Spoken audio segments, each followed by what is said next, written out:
ओम श्री गणेशाय नमः। हरे कृष्णा। राधे राधे। मैं कुसुम सिंह छत्राणी आप सभी का अपने चैनल शिव शक्ति में हार्दिक स्वागत करती हूँ।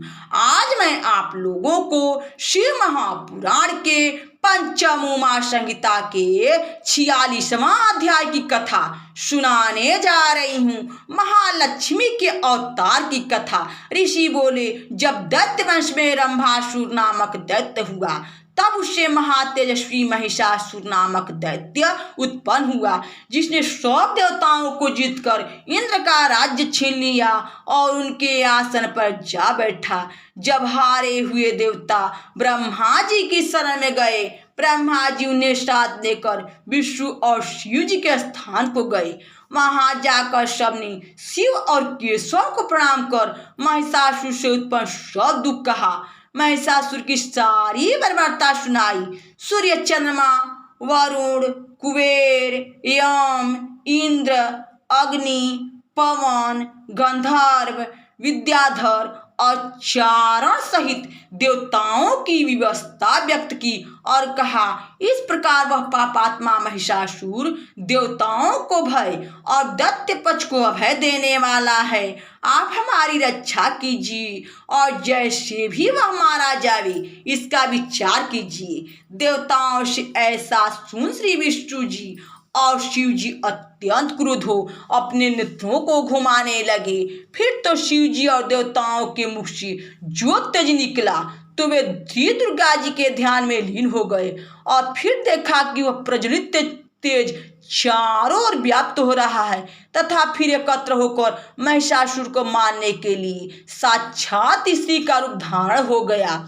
शिव के तेज से उनका मुख, यम के तेज से बाल, विष्णु के तेज से उन देवी की भुजाएं हुई, चंद्रमा के तेज से दोनों स्तन, इंद्र के तेज से मध्य और वरुण के तेज से दोनों जंघाएं हुई, पृथ्वी के तेज से नितंब तथा ब्रह्म के तेज से दोनों चरण, सूर्य के तेज से चरणों की अंगुली और इंद्र के तेज से हाथों की अंगुली, कुबेर के तेज से नासिका, प्रजापति के तेज से दांत, अग्नि के तेज से तीनों नेत्र, संध्या के तेज से दोनों भवें और पवन के तेज से दोनों कान उन देवी के हुए।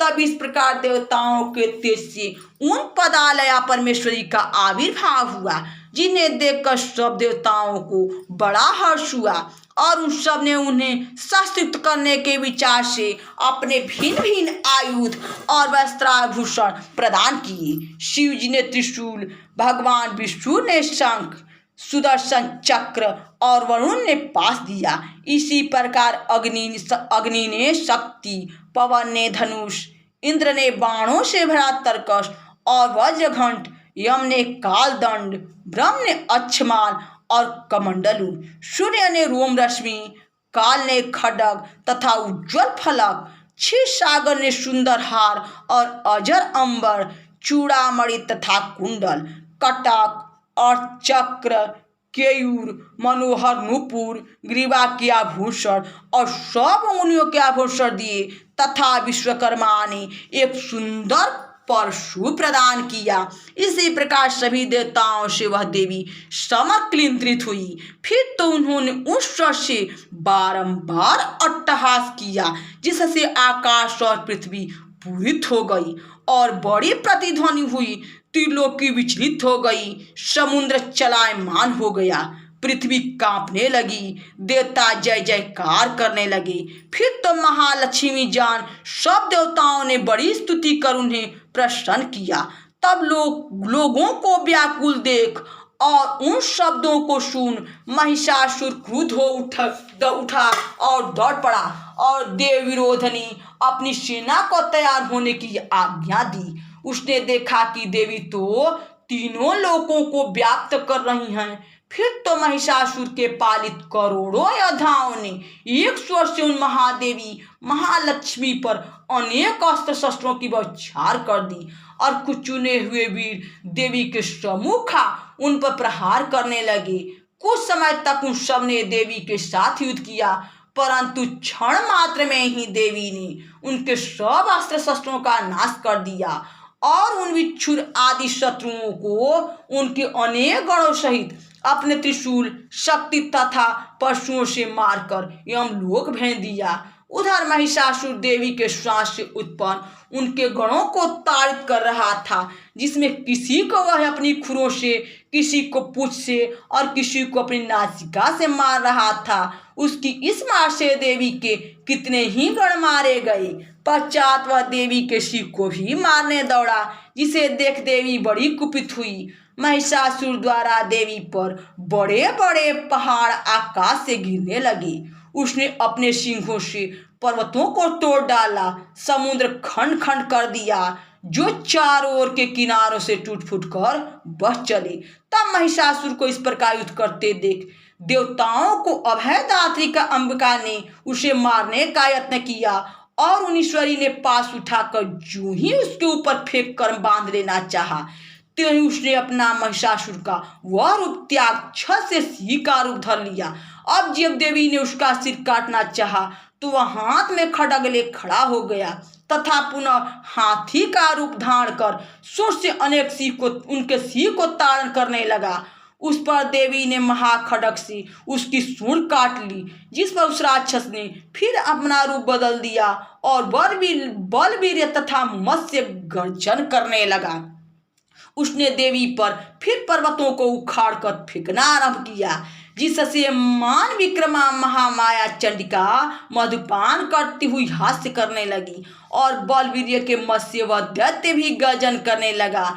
इतने में घूर्णित नेत्रों वाली देवी मेघ के समान यह गंभीर बाणी बोली, रे मूर्ख नष्ट बुद्धे, तू मेरे आगे क्या व्यर्थ का हठ करता है? मेरे समझ तो युद्ध में त्रिलोकी का कोई देवता भी नहीं ठहर सकता। ऋषि ने कहा। ऐसा कहती हुई जब कलाओं से पूर्ण देवी ने क्रुद्ध उस दैत्य को पैरों से कुचलकर उसके कंठ को अपने तीक्ष्ण त्रिशूल से काट गिराया, वह औंधे मुंह पृथ्वी पर गिर पड़ा। उसके गणों में त्राही त्राही की ध्वनि होने लगी और वे सब भाग चले। फिर तो इंद्रादिक सब देवताओं ने मिलकर देवी को अपनी स्तुतियों और गाने बजाने तथा नर्तकों के नृत्य से प्रसन्न कर संतुष्ट किया। हे राजन, यह तो मैंने महालक्ष्मी की उत्पत्ति कही, अब उन्हीं महादेवी महालक्ष्मी की सरस्वती रूप में उत्पत्ति कहता हूँ। ध्यान देकर सुनो। यहाँ शिव महापुराण की पंचम उमा संहिता के 46वां अध्याय की कथा समाप्त हुई। बोलो शंकर भगवान की जय, मैया भवानी की जय। हरे कृष्णा, राधे राधे। भक्तजनों, यह भोलेनाथ की कथा है। कम से कम आप लोग कमेंट बॉक्स में हर हर महादेव तो लिखा कीजिए, जिससे भोलेनाथ की सदैव कृपा आप सभी पर बनी रहे।